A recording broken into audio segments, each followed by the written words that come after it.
Monday, and I'm like, and I've streamed before. It's not like I haven't streamed, but like sitting down and like realizing that there's a bunch of people that I could just talk to every day and talk to about like what they're working on. And like, I don't know, man, I'm super stoked about all of this. So, but I really appreciate you coming on. I will give you a quick intro for anybody that doesn't know you. Actually, I'll just say very quickly, Mark and I go way back, been working together on and off for years. And then you're currently a writer at Fast Company. I don't know your actual like title properly. I'm a senior writer. Senior writer. Wow. Like literally, I think one of the last cool jobs in journalism, in my opinion, like your general beat, like matching Fast Company with what you get to cover versus like, anyway, yeah, tell people real quick, like, what do you cover? What's your general thing? And then I want to talk about the story that you launched today.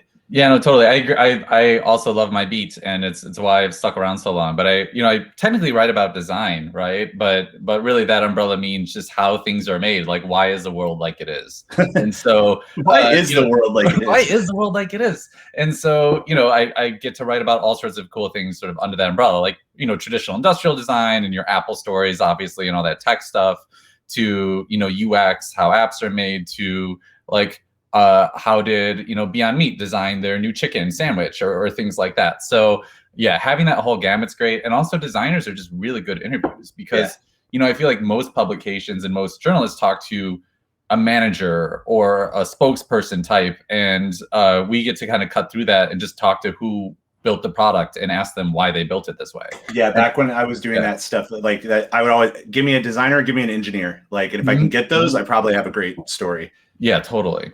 So it's I guess kind of lazy in a way because I can just like ask the person like, why did you do this, and then they tell me, and then we write a story. No, it's not lazy at all. Like I if people ever ask me, no one does, but like if anybody ever asked me like what were the best parts of when you were a blogger, journalist, writer, it's like the best memories I have are these like random people that I would get to who would pick up the phone because I'm working on a story.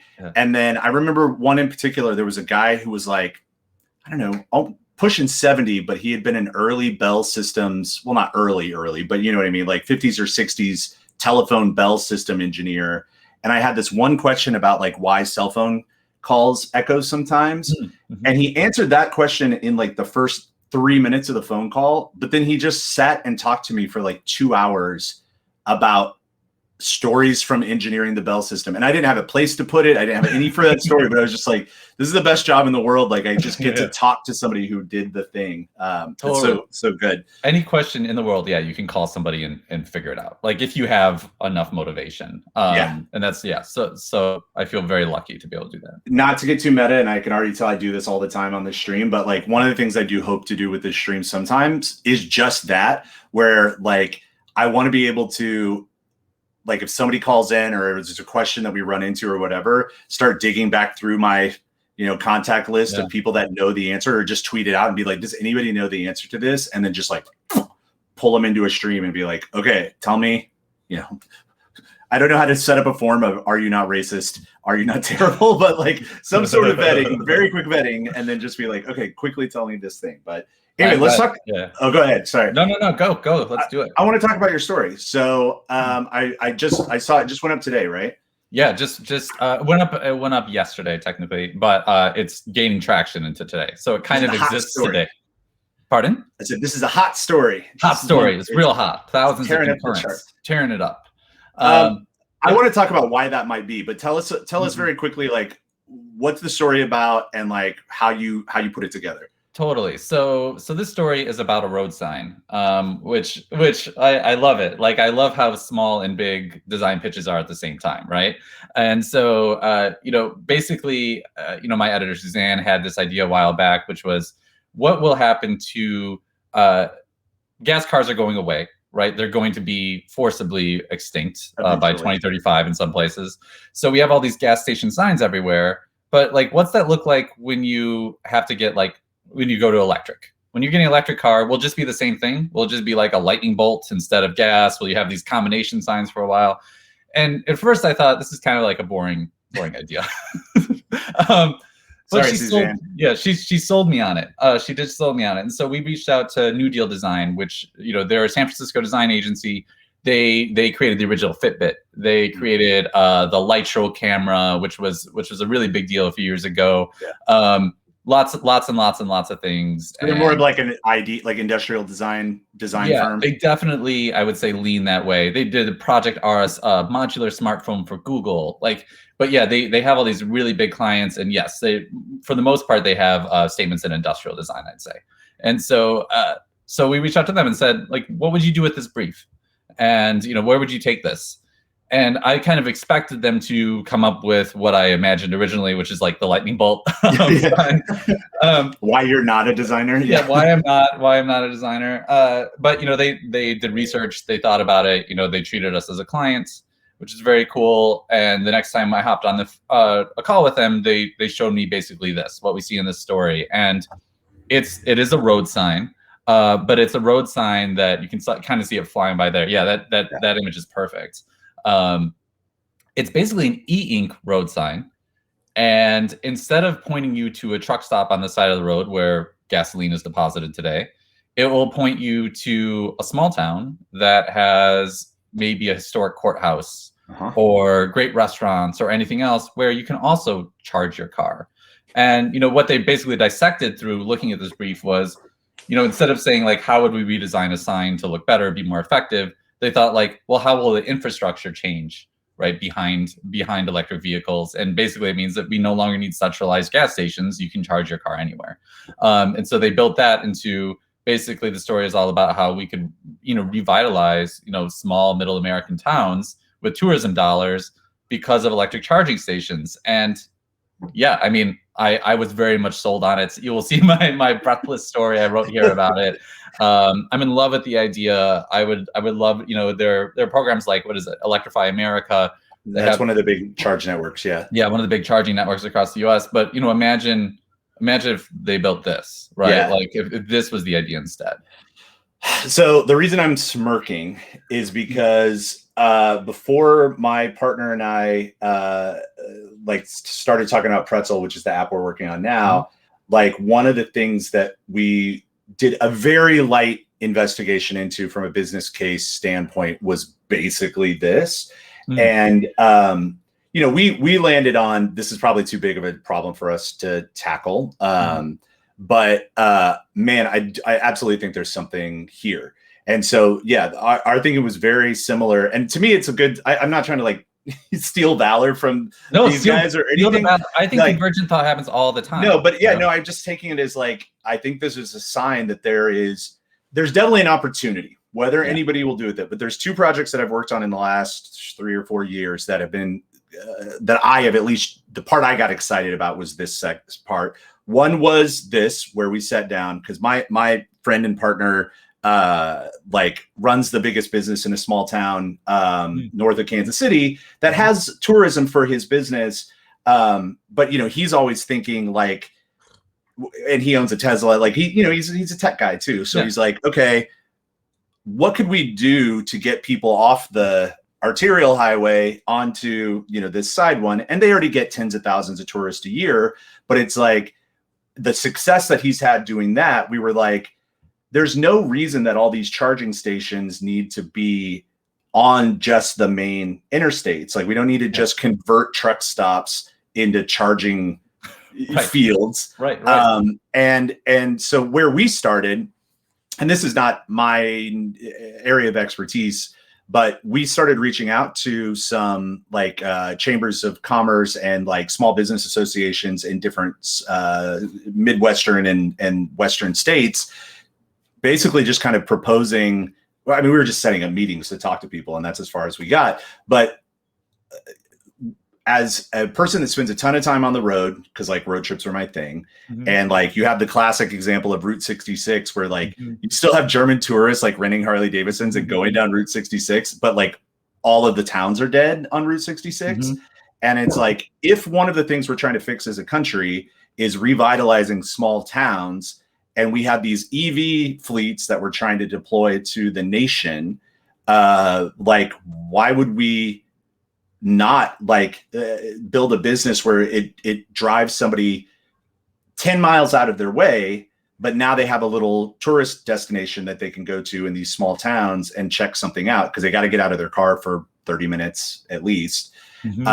Yeah, I just think there's so much here. And then the other idea that I like even did less work on, but we had an RV company as one of our clients when we ran that strategy agency. And there was some similar ideas around that, which were like, the national park should not necessarily just be the default place where RVs go. And especially when you have electric RVs, which are going to be further in the future than cars just because of weight and torque. It's like, is there a model wherein you can have EV RV campgrounds that it's like, yeah, you're going to go 50 miles out of the way, but they bought like a really beautiful field that has a lovely vista or whatever. Here's my problem with all this, or like the thing that I worry about is like, it absolutely makes sense. It probably models out fairly well for the smaller towns and what have you, but who funds it? Like this is my question. And, you know, we didn't dig into it in this piece because it's like presenting one idea, but I have thought about it. I've BS'd about it in my head quite a bit. And, and so, which I think you can appreciate. I think there are so many different ways they could do this. I mean, one, there's already, you know, the blue signs on the highway that point to gas stations and things like that already. That's kind of a pay for play thing, right? If you're McDonald's or whomever, Pilot, you're paying the state money. That's how you get on that sign. And they make like, you know, from what I read, like these individual states will make a few $1 million a year based upon just putting up these signs. So the state could do it. And they could, you know, this could just be another sign they put up. They could keep their blue sign and that easy revenue stream. And then they could put this up and have like a goodwill, you know, promote the state kind of thing, which I think basically how many states want to promote tourism, right? And I think this is just kind of an easy way it would fall into the tourism bucket.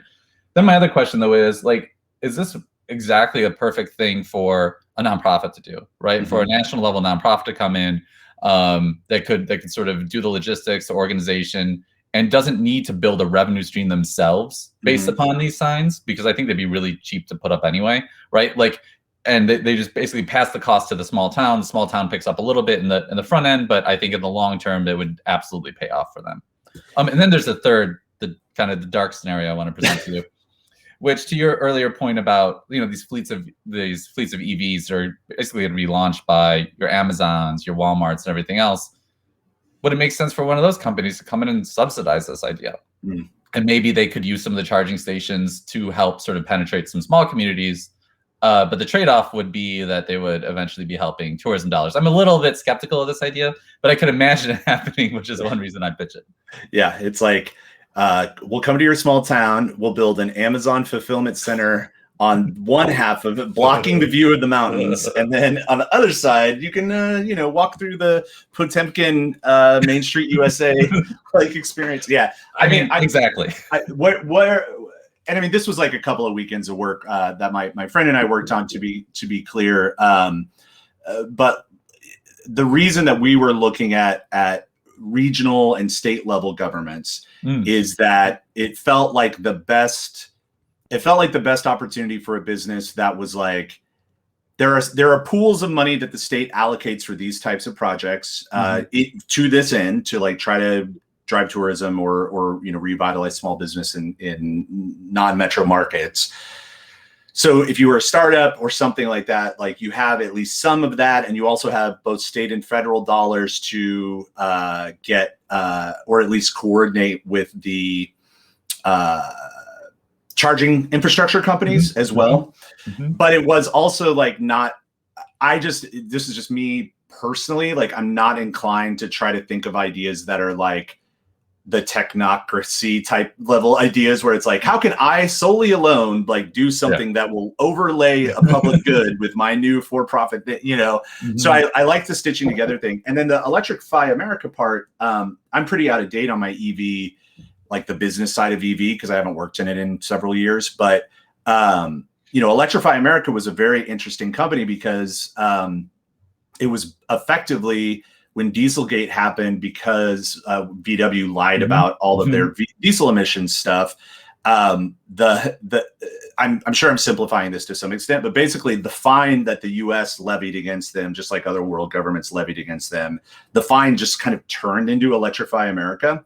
So Electrify America had $2 billion or so to go, and a mandate to go build. That money was earmarked, right? It was like, this is what you're going to build these charging stations with this money directly. Yeah, which, like, you know, it's a very American kind of story where they're like, and thus we'll start a corporation instead of just being like, why don't you just start the federal, like, you know, like you got $2 billion to start a federal like EV charging utility, like why not just do that?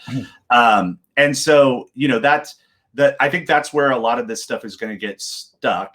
The other thing that's very interesting, and you are seeing this, and to be clear, just for like reference sake or whatever, it doesn't really matter. But like the last time I worked for an automaker was 4 years ago, something like that. So, but I worked at General Motors specifically around the Bolt and launching the Bolt EV, and then subsequently like trying to figure out some of this EV, like how to get people to buy EVs, not just the car, but the whole thing. And what we ran into a lot, and where ultimately like my work with GM dead ended, was at the time, and this has changed, but at the time they were like, we're not doing a charging network. Like, sure, Tesla did it, like, but you know, it's not a good business for us to be in. We sell cars, we don't own gas stations. Why we're going to sell EVs? Why would we sell? We're going to do what we did for 100 years. We're not going to adjust ourselves. It's a very GM thing where it's like, yeah, like us change in any way. Like, no, like that's not what we do. Take that money that's just laying there. No. Yeah, but then I mean, and Mary Barra, again, all disclaimers. Like, I'm not a journalist anymore, so I don't have to disclaim that much. But it's like, I'm a big fan of Mary Barra. Like, she's awesome. Like, not perfect, whatever, but like, I think she's the best leader they've had in generations.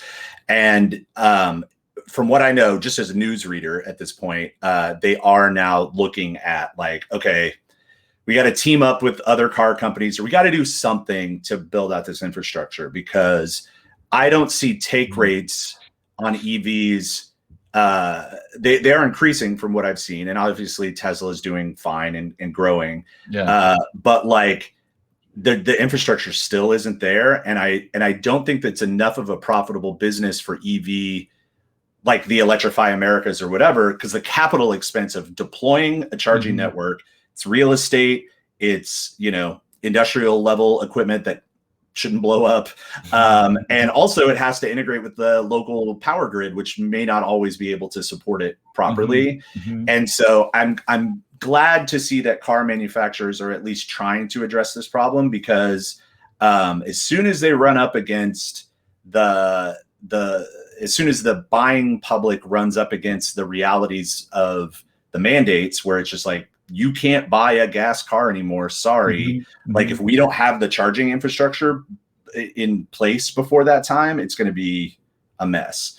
So yeah, it's a really interesting space. And I think it's awesome that designers looking at this kind of problem also had the same, what I think is a good, wholesome instinct to be like, can we help also, like, not just like, can we not just help the cities? Can we help the roadside towns? I also, if you can you talk a little bit about like the e-paper stuff? Makes total sense. I'm surprised. E-ink. I'm surprised. Paper, whatever. E-ink. How dare you correct me? They're both correct. No, but I mean, it's like, that's a really obvious thing to me. Do you know personally from other stories or people you've talked to about e-ink and e-paper in an outdoor setting like that? Does like UV or is there a practical thing that's not really being considered in this comp, or is the tech at a point where it's like, yeah, it could be fine? No, you know, my instinct on this, we talked about it a little bit. One thing they said was, what you don't see in this concept is, you know, they present like, you know, something like this large. They said we can do a typical size sign with this. They don't see any limitations within the tech to actually scale the size, which I thought was interesting. But, you know, my guess is for its durability is that, given that they're an industrial design firm, they would just seal the hell out of this thing. Yeah. Right. Like, you know, find the non-reflective coating to waterproof and UV ray protect it. But I think it's a great point. Like, when I saw this, my first response was, wait, why don't we have these? Why don't we have e-paper signs? Like, you could update them. It's a great idea. It's low power. But yeah, I do think there could be a level of experimentation needed here to see how this stuff holds up. Yeah, e-paper and e-ink. I mean, since I was a baby blogger 15 years ago, was always almost ready. And the only major commercial things I've seen for it are obviously Kindles and e-readers, and then and a few like edge case tablets, but mostly for weirdos. I don't know.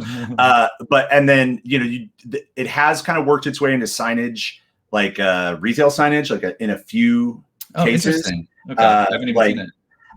I mean, I'm just reading Fast Company stories probably, but it's like you see some places that are like, there's a few retailers that will, the shelf tagging is e-paper now, and also RFID or some sort of low power wireless, so that they can change the prices dynamically without having to physically like go slide a new tag in, which to me is a good use of it. Like I would never want it to get so ubiquitous that it's like, I never wanted to replace like a shipping label, right? Like, I don't want to be throwing that kind of stuff into the garbage like we do for everything else. But I've just been, I haven't looked at it in years, and I'm like, for a road sign, it seems you need a light a road sign. It needs to be reflective, but that's like a material choice largely. And the lighting of it shouldn't be any easier or harder. Although, you know what is actually, now that I'm thinking about it, could potentially be a thing. Road signs are painted sheets of metal, and the signage itself is reflective. So headlights hit it, and then the light bounces back. The same, whatever it's probably like a lenticular thing. So I wonder with e-ink and e-paper, that's like a problem, is the fact that it's not actually reflective enough. You would have to light it a lot more to get it to be visible at night. Or that, one thing that's in this concept you don't see in these images, they have a ring light around it to indicate states. They, that like open or closed, I guess you could do. I am curious, they could probably just light it though too. My skepticism is actually the contrast ratio, right? Like, so is the contrast ratio good enough that it kind of, like when you're driving by at 60 miles per hour, you can glance rather than like try to stare to figure it out? They have all these like future ideas where your car recognizes it, it shows up on your car screen. All this stuff is reasonable and sort of, 5 to 10 years out sort of technology. But yeah, that's called V to I, and it would be here today if the car companies could like quit squabbling and just agree to a standard. Like that stuff. V to V is vehicle to vehicle. V to I is vehicle to infrastructure. It's totally there. And I'm not like, this is a design exercise. Like I'm not like trying to be somebody that is in the comments being like, I actually, no, this is the exact like conversation I have with them though. Right. Because they are like, this is how they think through all this stuff. Like they are mulling all of this for sure. Yeah. And also I think it probably has to be way bigger, because that's another thing that I don't know if you've ever stood next to like a sign that sits over a 4-lane highway, and there's 4 of them at under an overpass. Like if you get next to those are like 20 feet, 15 humanly feet. large. Like, they're giant, but what I do love, and you do actually see this in DOT traffic-y kind of stuff, is this is a perfect case for solar, self-contained.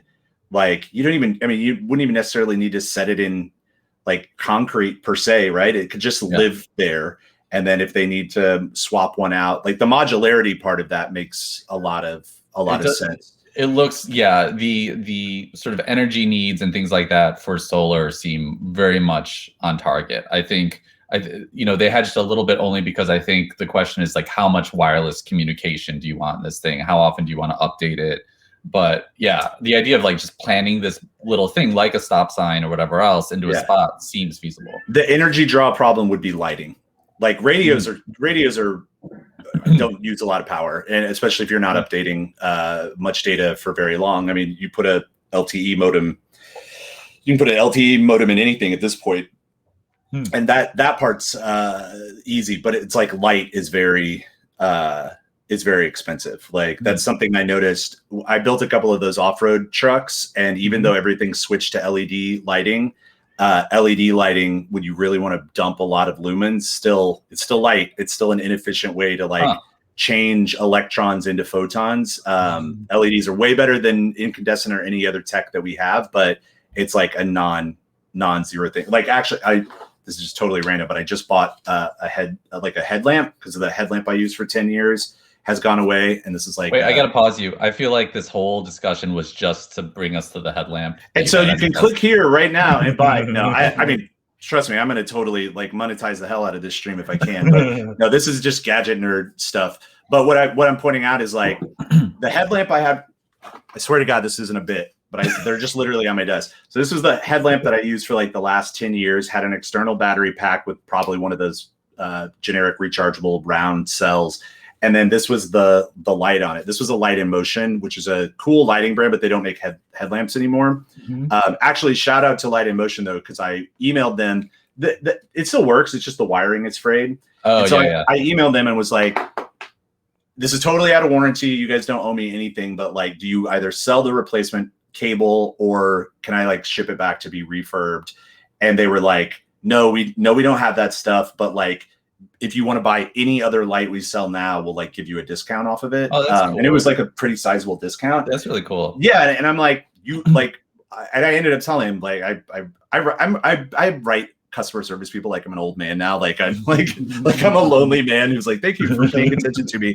But I wrote him back a letter that was just like, this is great. And if I ever have a need for something you guys make now, which is like bike lights and that kind of stuff, I was like, I'm 100% in on your brand. It's just, I need a headlamp. Like that's specifically what I'm doing. But the point I was going to make is this BioLite one, which shout out BioLite, another company I really like. It's among the I like brightest headlamps that are available now.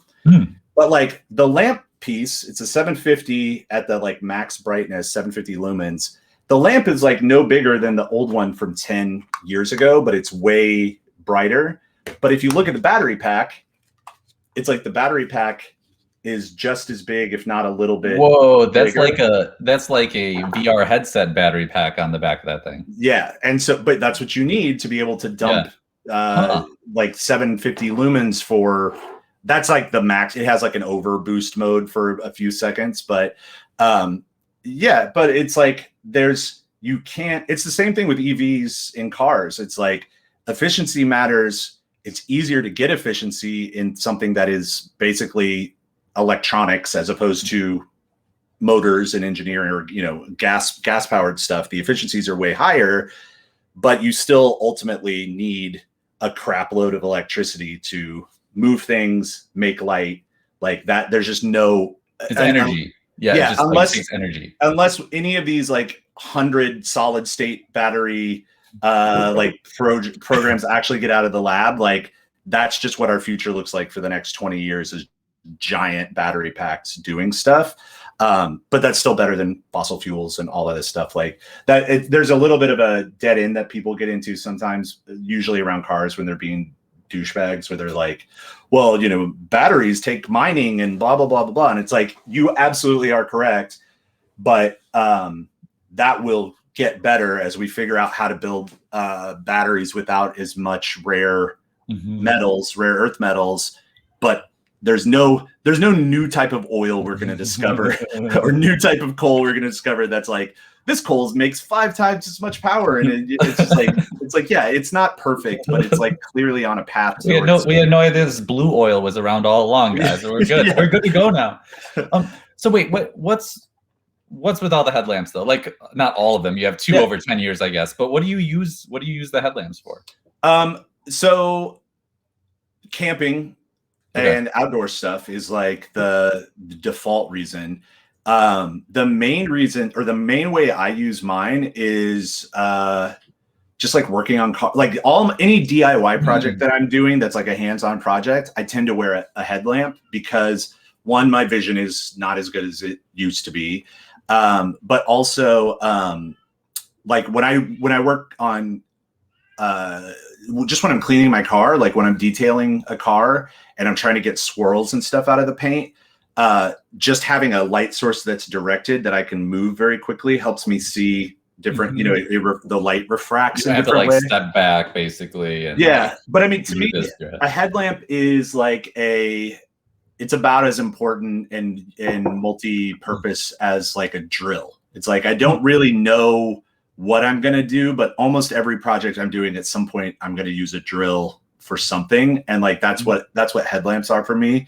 And like, this one was expensive for, actually it wasn't for what it is. It was a pretty good price. I think it's like $100, but if I spend $100, like I use a headlamp, I don't know, every other day, you know, it's like, it's a lot of headlamping. Maybe for 30 seconds. Yeah. Also like when you have your head up your ass all the time, like you need good lighting, but no, I mean, it's just, for me, it's like, it's cheaper to buy a headlamp and wear a headlamp when I'm working on things than it is to like go spend $1,000 on lighting to like light up a garage bay or something that is turned off 95% of the time.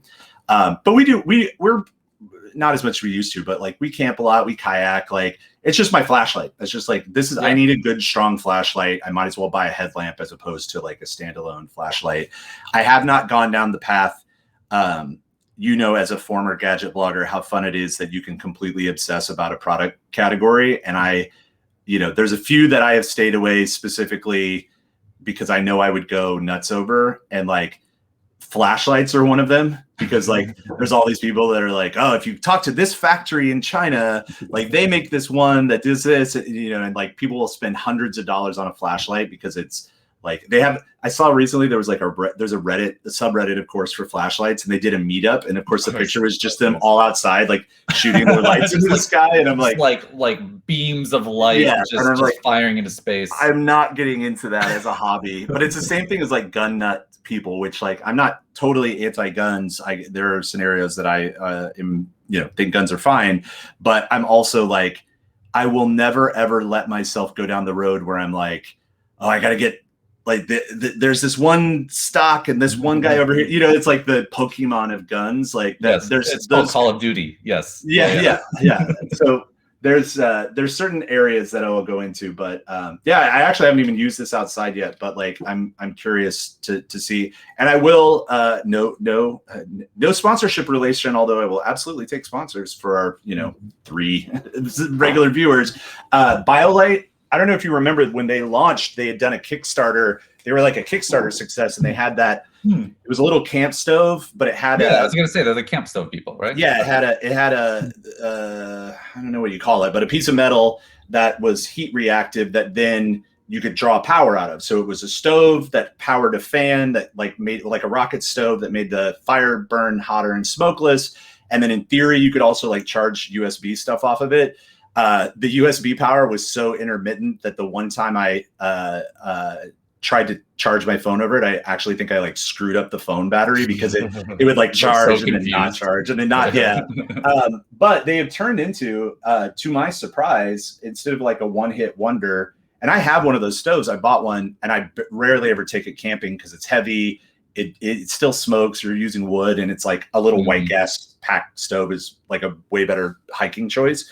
But they've turned into like a really cool techie outdoor brand that I think is like a very strong design house. Like they don't just like go with stats. It's like they think a lot about how they're used, and their interfaces are good, and they make a lot of modular stuff too. So they'll have like string camp lights, which I don't really think anybody needs those, but they're cute. And it's like, you know, they all interconnect, and they're all modular. It's a cool company. And I think they're still based out of Brooklyn. I think they're still based down in Dumbo. But yeah, like a rare Kickstarter success story that like turned into a real company. Yeah, I'm curious how many of those there are, right? Like the good Kickstarters. Some slight like Fast Company should do it. Yeah, if only there was a design. A sort of a publication that did that stuff. Yeah, I don't know. Kickstarter is such a weird company, weird experience, and like, yeah, I don't know. What I actually would be curious. I don't know, like going into editor brain for a second. I don't know if it would like anybody else cares enough to make good traffic at it or anything. But Kickstarter is a funny company in that they got profitable really quick a long time ago, 10, 12 years ago. And then like everybody kind of, I feel like the zeitgeist is that people were sort of like, I'm never going to do a Kickstarter. I'm never going to back a Kickstarter because there were so many horror stories of products that never shipped, all of this stuff. But I kind of feel like Kickstarter as a business is probably still doing. I think it's still fine. kicking. I mean, I Yeah. see things do well all the time. I feel like my guess. I'm curious, like how many new users they have versus just how many people are like that's where they shop, Yeah. basically, right? Like there's like just frequent users. Let's just go look. We can do it. Let's check it out. I just want to see. We were going to look at Goldbelly, which we still have time if this is bad. I'm curious. but, like, I'm curious what the top Kickstarters are right now. okay, yeah. How do Did they we show? Did they show a top? They kind of started bearing that. Yeah, a while I think they back to be stopped like it.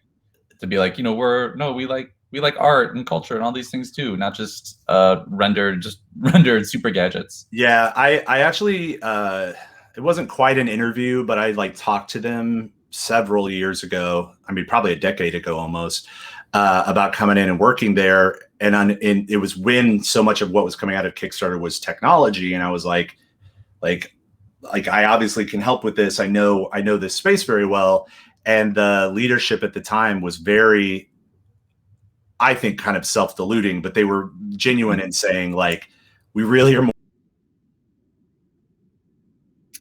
Oh, we lost Joel.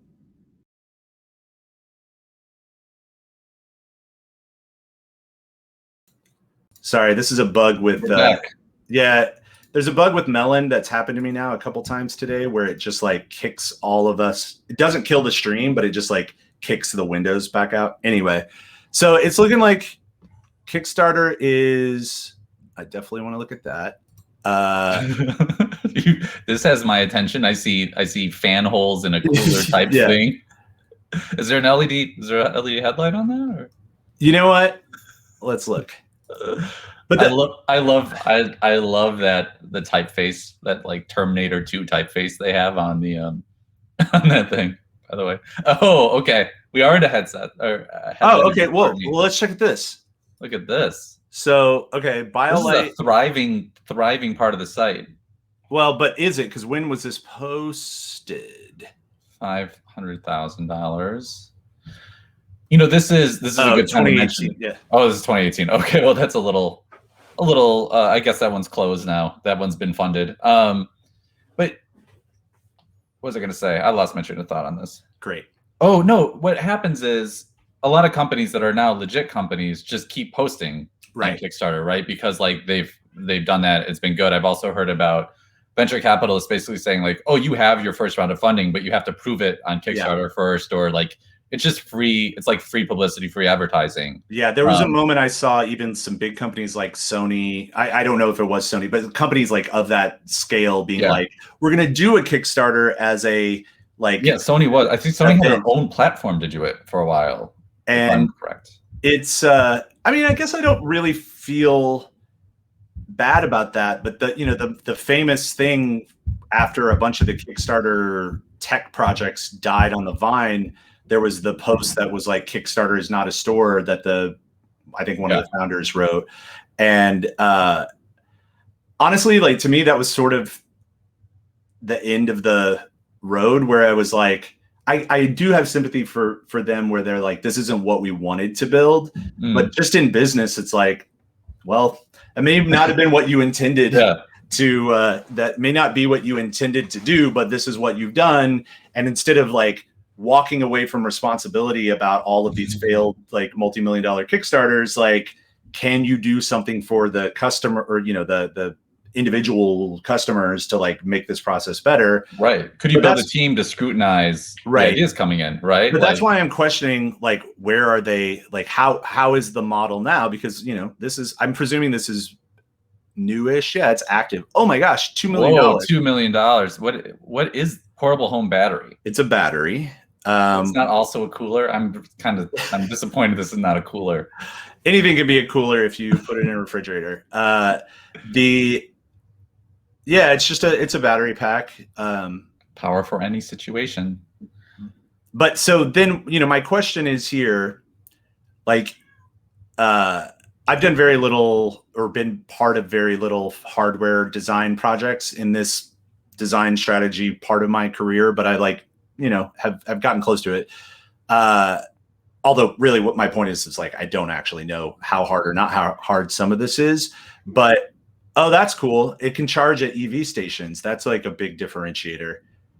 Oh, I get it. That's actually cool. So it And basically smart. connects to your EV charger at home if you have one installed, basically, or whatever, and it's your portable Tesla Powerwall, I guess. I mean, yes. Like I would say the case for these Goal Zero was the first to kind of break into the market, and made a nice product. And then Anchor, the Amazon brand, like so, it's not owned by Amazon, but lives on Amazon. Yeah. They kind of ate some of that market because they got a lithium ion solution out earlier. But the use case for most of these are like camping, outdoors people is a big one. And then like people kind of buy these now in lieu of buying a like a home generator. If you live out anywhere where your power goes out from time to time, which you don't have to live that far out. If you don't want to install a diesel or gasoline backup generator, these things can at least keep your phone on. Like you can maybe cook a little bit if you run a microwave for a second. But yeah, this one just looks like basically a really kick-ass version of that, and maybe just a little larger. But yeah, this is just an updated Goal Zero sort of idea. But the point I was making when I was alluding to ID is like, I don't think you go to Kickstarter. You used to be able to go to Kickstarter, and that was the point, to be able to say, we have a good idea.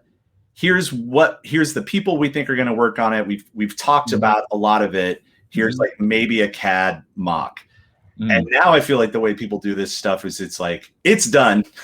Yeah. We probably already had VC or a rich guy like backed us to do it, but it's like we built the prototypes. Maybe we've even gone through UL testing or whatever they would need to do. And then like, do you want it or not? And it just is. It's a store. And I don't have a problem with that. But I'm also like, do these like, I don't know. I just never. It almost makes me want to buy it less, I guess, because it's like, this is just Amazon. Yeah, no, I mean, I totally know what you mean. Like the bet on the little guy mentality of Kickstarter. Like I have this great idea. I've put enough work into it, and I think I can make it happen. Was appealing, but I think it's exactly to that open letter that you alluded to earlier that said like, we're not supporting this stuff anymore. I think that killed all those projects, right? Because they wanted stuff that could ship, that I guess 85% of the time could ship versus I don't know what they had before. And in fairness to them, I think that's what I as a customer also want. Like the last project I backed on Kickstarter was like one of those it reads your HDMI signal and then it outputs like LEDs around your TV based on that. Philips has a version that's like a Hue version. There's some like roll your own things you can do if you want to put a dedicated machine to it.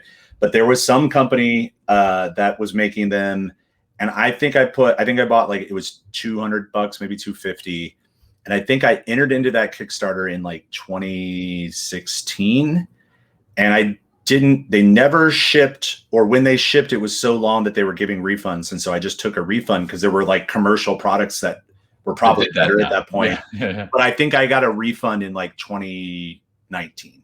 So it was like 3 or 4 years that like that money just sat there, and they kept being like, well, we flew to China and like our manufacturer couldn't do this, and like, we're sorry. And I don't know if it was a scam or not. I don't honestly think it was.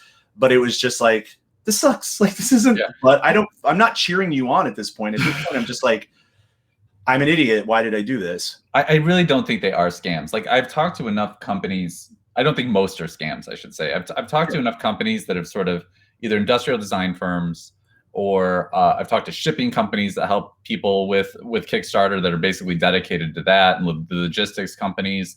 And it's just really hard to make physical products. You know, you have to have these incredible relationships. I mean, it's called industrial design for a reason, right? Because it has to be mass produced on an industrial facility. And that jump from design sort of to the one person on their computer who's thought through these things or molded something to actually mass manufacturing is so huge, especially depending on the parts. And so I felt for a lot of the Kickstarters that couldn't deliver. Yeah. Because you just see the same problems happening over and over again. But it's like, well, you're not quite a professional at this too. I'm one of my hobby projects, like kind of learning projects this year, is I'm trying to manufacture a piece for a car, excuse me, which is largely an aesthetic piece. And the biggest barrier I'm running into, frankly, is just my laziness slash like I haven't put enough hours against it. But like I'm learning so much by just going through the process of it's like I've designed a couple of pieces in CAD. I've like taught myself CAD that I'm not good at all. Like I could just barely, now I have a sense of what I don't know, but that's not the hard part. And like the hard part is like, okay, I made a shape and it's the right dimensions, but like, okay, I could make it out of plastic. I could make it out of aluminum, but like, which way do I want to manufacture it? Do I think I'm going to want to make more than one? Like, and there's times that I keep running into stuff where I'm like, I could make one, but I'd never be able to, if somebody asked me to make one for them, I'd have to start all the way over. But it also affects the design, right? So you can't, I guess the point I'm making is like, ID product design, like it has to be bolted to the business almost right up front, because you make choices about what you choose, how you choose to manufacture something. If you think you're going to sell it with this amount of money or that amount of money, or, and coming out of, gadget blogging world or whatever. And I don't think I was ever super hardcore anti these companies. Your perspective is always like, if it sucks, you say it sucks because you don't want people to buy it. Like I'm not on the side of a company to be like, great job, Sony. You did it done right this time. But I think everybody should buy it because I love Sony. Give them $300, toss them a bone. Yeah. Like and subscribe to Sony. But like, but at the same time, I have a lot of sympathy for the people that work in that industry, because I don't think people realize how many balls are being juggled at any given point just to launch like a USB charger. And then there's a bunch of stories that you'll read from people where they're like, oh, you can go to this firm in Shenzhen and they'll like do everything for you. And it's like, yeah, that probably helps to some degree. But then you got to like know if you're like, you got to be able to know if they're doing the right thing. You got to know if they're actually like taking all the safety precautions. Like every step of making a physical product has a lot more complexity than I think most people realize. And so at a company corporate brand level, like who gives a shit? Like if they don't pull it off, that's the risk of capitalism. But for the people that actually do the day-to-day work, I've gained a lot more sympathy to like, oh, this is hard. Like it's really hard. And it's not just intellectual difficulty. It's like human interaction difficulty as well, which is why Kickstarter probably never makes good products, because like you're basically paying for people to learn stuff that professionals that experts know. I mean, that's a really good point. I mean, that core premise is sort of flawed, but I guess that's also why you see funded companies on it now, right? Like buy something is really right. It's like buy something that isn't out yet for a small discount is kind of what it is. Or this kind of crude to say. Some composer wants to create an album to commemorate extinct birds. And it's like, cool, that's one person. He's already shown that he can do it. And, do you want the thing that he can do? And apparently it's 255,000. I mean, this is definitely like very cool Kickstarter stuff. It's not, I feel really bad because it's not the stuff I back, but it's the stuff I see and I feel really warm and fuzzy about. Yeah. I guess I'm like a cold, calculating person, that means. Wait, I think I actually know this guy. I think this is the guy who wrote the theme to Civilization 3? No, 5? The Baba Yetu song? The Baba Yetu, what it, you know that song? I do not know this song. It's one of the best video game songs. I can't play it or I'll get like nuked on the stream. Unless I like install Civilization. You can sing it for 4 seconds, I think, or something. No, I know it really. First of all, I think it's a fantastic song. But like, that's him. I'm not gonna play it, but like, it's a very cool song. You should listen to it. It's like 2 minutes long. But it was also the song that got stuck. I had downloaded it and it was on my iPhone. And so this car that Crystal and I drove in Detroit, when we were working for GM, we bought a GM car because that's like the politics of things. Like you got one. Yeah. And so we bought this like Cadillac ATS, which was awesome. Like I really liked that car. But that was the song when I plugged my phone in every time that would start playing. So we just started calling the car Baba Yetu. Like your first song on iTunes or something like that. Yeah, no, that's cool. Like I should look at Kickstarter sometime. I think it'd be a fun thing for the stream in general to go look through some of this stuff. But yeah, at the same time, the editor, I don't know, business nerd in me is like, how are they doing? Because I think their model's still the same. They take a 5% vig, and that's what they do. And then also, if I end up really committing to this streaming stuff, I'm basically going to be trying to do the same thing, which is to say, like, can I build a community that's willing to like back me, 10,000 people or whatever, as opposed to going out and raising $1 million to start a media company, which is probably a better business idea. But like, I don't think I have the pedigree at this point that I can go raise that money. But yeah, so I still like, it's funny to me on all this creator economy culture stuff. And we don't have time to talk about this. I want to let you get back to your day job, but like, I still like to kind of check in on these places that were once hot. Yeah. Patreon, Kickstarter, these things that were like, and they still exist and they still have people that rely on them and they're like part of the creator economy. But they're just like businesses now. Yeah, they're grown up, right? It's like the 20-year-old startup, like 20-year-old person startup. That's a bad metaphor, but yeah, like what happens when a startup grows up, but they're still not a big corporation. And there's so many sort of companies like this that are like in that little, it's not even a limbo. Like this is what the business is, like a small to medium-sized startup, right? Versus like Airbnb. And like the idea of that small and medium-sized startup is like super interesting. I think the funding makes such a big difference on this. Like Kickstarter, I don't remember when like the two, what is it? Andy Bio and the other two. I can't remember. Yeah. But like, I don't remember how they got funded, but or if they even took funding, frankly. But like, they were profitable pretty quickly. And I'm sure they got to a point where they were like, we're good. And that's seemingly where the company had stayed for the last 10 years. And then you have Patreon that took a crap load of funding 5 years in or whatever it was. I think they raised 200 million or something like that, and has continually been making like these big shifts and changes. And but from the outside looking in, I don't know that it's like blown up, And so that's one of those things too, that you do have to look at what who's breathing down their necks, because there's no way in the world that like Patreon can't be making some sort of profit, but are they making the profit that will get them to their investors happy? Their 20x payout or whatever they're sort of all aiming for. Yeah. And so there's this like curse of the unicorn stuff in creator land. But then, the flip side is because I've seen and can argue both sides of it. I've seen it in publishing, and then I've been proximate to tech companies that are like this, where it's like everybody wants to say you should just build a sustainable business and then just have it, just be that business. But on these techie web-based businesses, if you don't keep growing, the chances of somebody coming in and like taking it away from you, the audience or the community away from you, are a lot higher than Lowe's worrying and Home Depot worrying that somebody's going to open a better.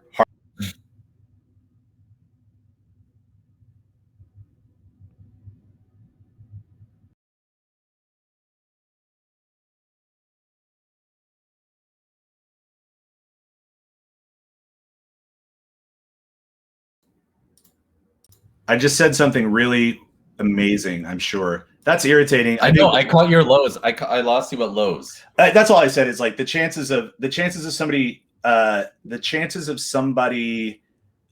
some company disintermediating or competing with Lowe's is so much lower than somebody being the next Kickstarter or Patreon. Yeah. And so there is a strong business case to be made that it's like, you got to go try to capture that market as much as possible, because if you ever slack, like like it'll slip out. But also, what a bummer! What a bummer that it works that way sometimes. Like, I hate to see it, but I'm sorry this keeps dropping. This is, as much as I like Melon app, this is all the more motivation for me to get Slobs and Obs set up. But I really appreciate talking to you. Also, like, please come back on at any time, because this is like, I feel like you are one of my few friends that like comes from the, you know, that we all came out of blogging, gadgety kind of world or whatever, that I think still, one, spends your day thinking about these things and reporting on it, but also could not escape. You mean? Sorry, yeah. No, man, I'm telling you, you have one of the best gigs that's out there. Like, I mean, we've talked about it privately or whatever, but like, your beat is a great beat, and like, it's intellectually interesting, has business implications, can make traffic for an audience. Like, it's just, you're in a really sweet spot.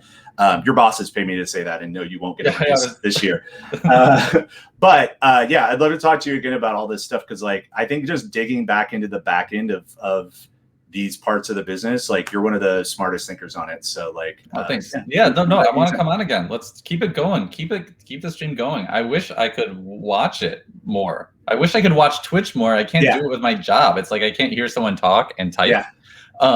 But I think it's like, I think Twitch should, I think you're onto something, but like interviews, I think what Twitch is really good at is getting a bunch of Twitch people together and doing these big events.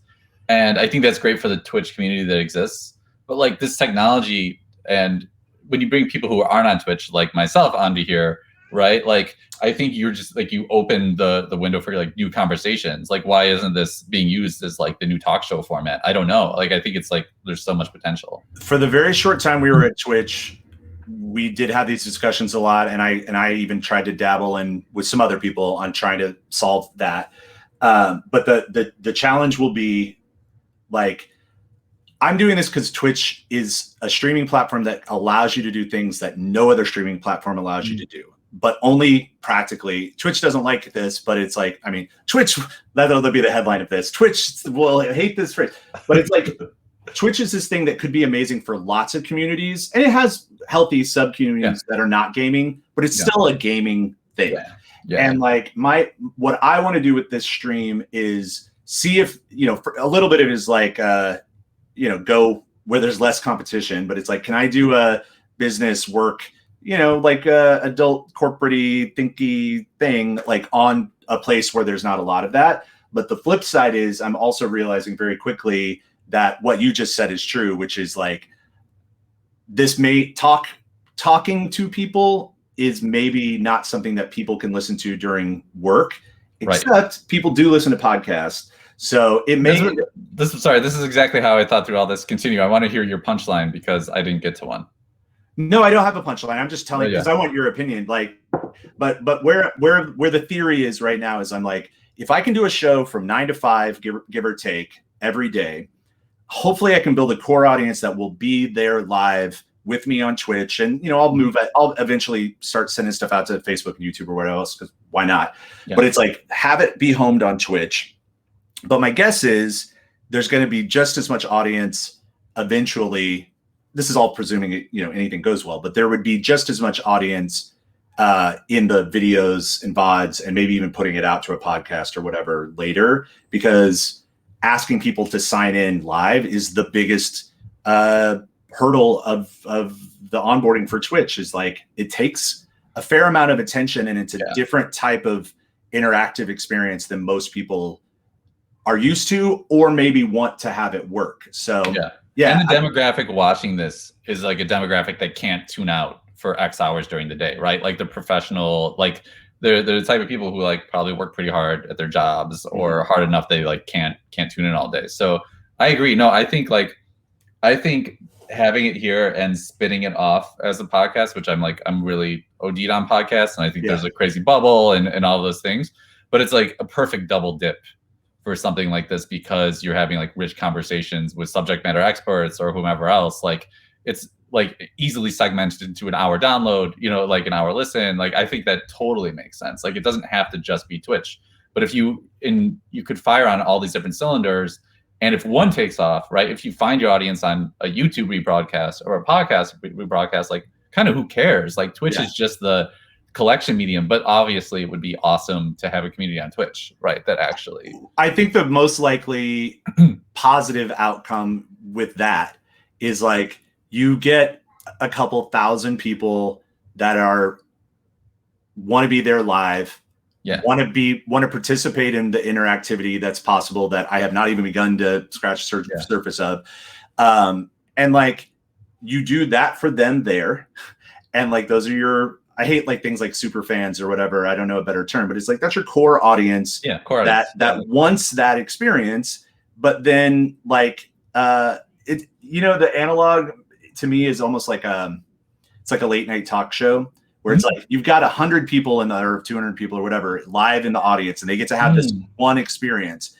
But like if the only way you could watch Jimmy Fallon was to go to like the theater and like sit there, and that's the only way you get to see it, it's like, no, that's the experience, is you get to do it live there. But of course they broadcast it and they put it on YouTube and they put it everywhere else. But I haven't seen somebody trying to make this kind of content Twitch first and then move it everywhere else. So like that I'm committed to.